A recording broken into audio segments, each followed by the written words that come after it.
From our previous discussion, we know by now how to create an alert in Splunk and what all the different actions can be enabled as part of alerting. And also, just to add a note on alerting, there is other add-ons for Splunk where you can get alerts based on your SMS or a push notification. We'll be seeing this when we are discussing more about Splunk mobile app. To continue with our discussion from where we left off in our previous, that is creating alert, now we'll be seeing how to create a report in Splunk. For creating a report, make sure you have specific criteria that has been defined or a use case that has been defined for reporting every day or every week or some specific period of time. The next step before creating a report is what should be the action, and whether it should be sending an email or it should be generated and write to a lookup file, or after generating should it execute a script. These kind of actions you need to be aware, like what actions after the report has been generated. The next is report acceleration.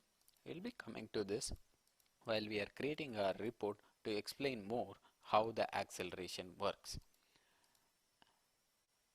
The next part is whether if we want to embed our report in any other third-party applications, we can see how we can do that, and permission for this report visibility as any other object in Splunk. We'll see how we can set the permissions for this report, and we can also see how we can email this as a PDF or export it as a PDF.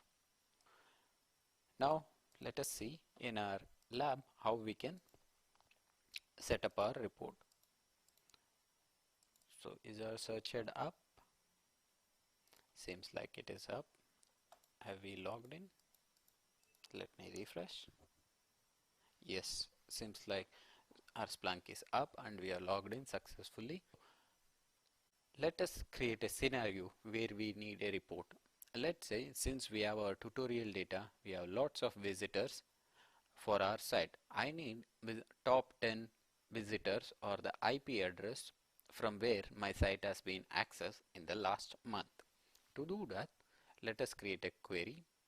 We know that from our previous discussions that all the access logs are in index is equal to main, and source type for my access log is access combined with cookie. This is the name,